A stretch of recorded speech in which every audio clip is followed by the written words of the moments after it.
Hey everyone, it's me, Ivana Emil Elizondo from Silver Moon Astrology and Transpersonal Counseling, also known as Silver Moon Counseling. And I am here because I almost forgot it's the new moon today. Yeah, I know, bad astrologer.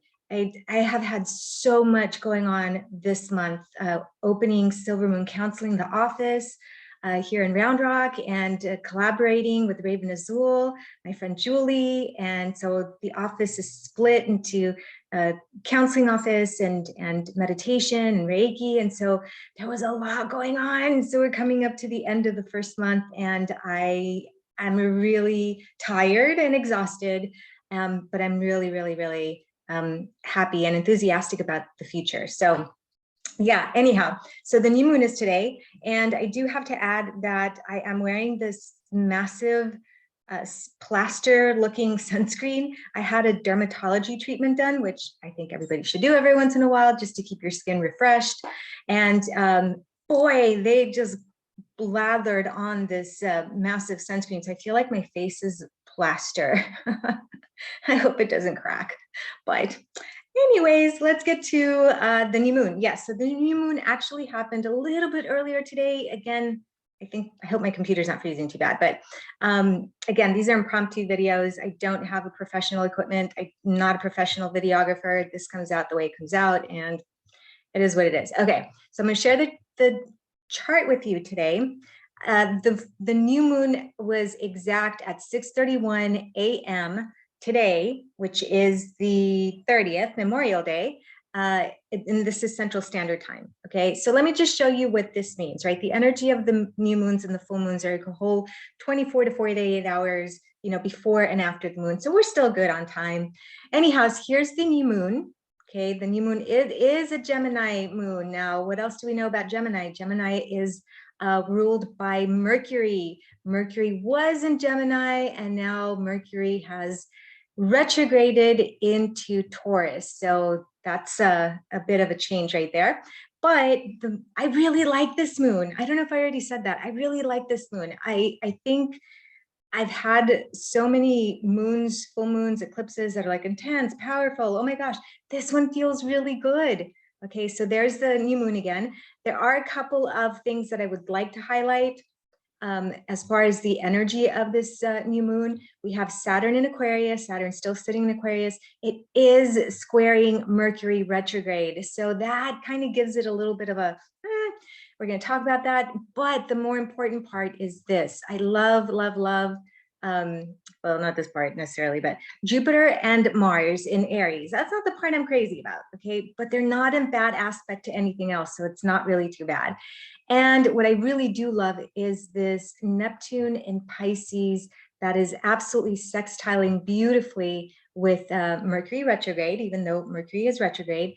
And so, yeah, let's talk about that, because there's actually quite a lot going on, and I just want to pick the highlights of this new moon. So, okay, so what does the new moon represent?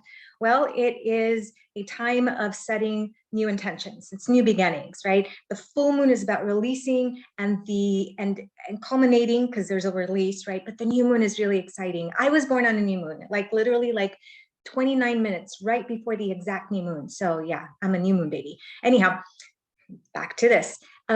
This Gemini energy is all about social connections, right? Gemini loves to data, loves social connections, interactions, loves being involved in the gossip, sometimes in the talk. And oh my gosh, my daughter and I, Alex Sophia, we've gone down the rabbit hole with this Amber Heard Johnny Depp trial. Like, we've gone down the rabbit hole, and totally Gemini energy. You just dive right on into the gossip. You just dive right on into the data, all the information. This is very much that type of energy that we're working with this new moon.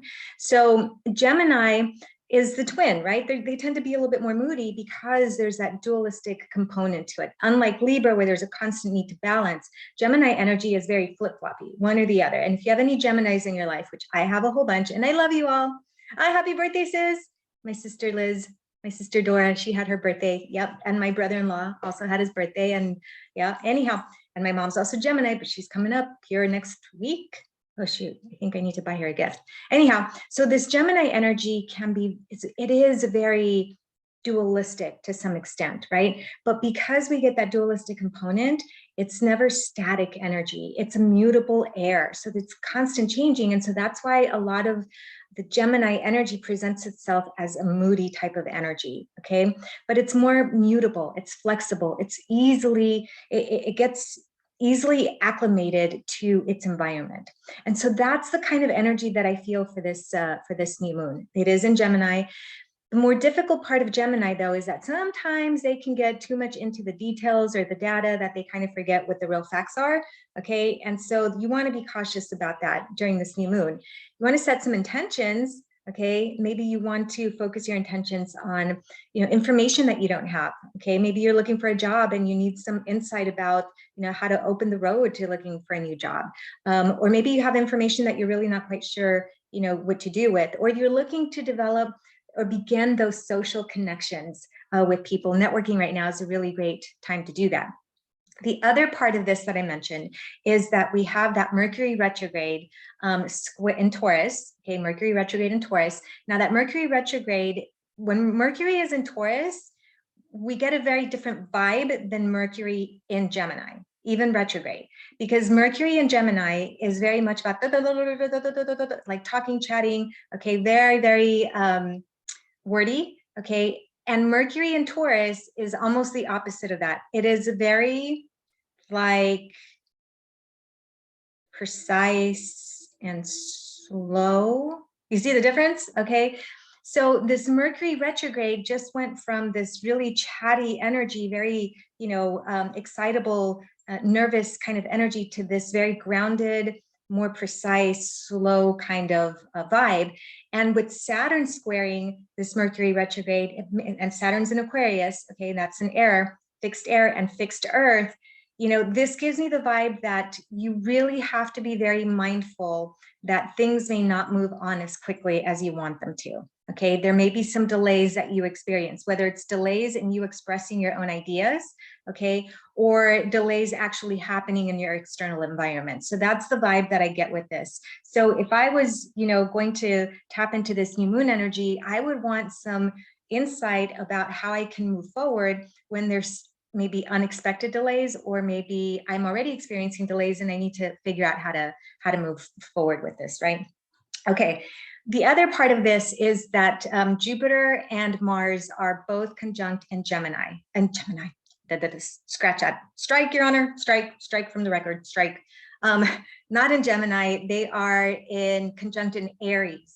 Now, Aries is a fire sign. It's an initiatory sign. There's a lot of forward-moving energy.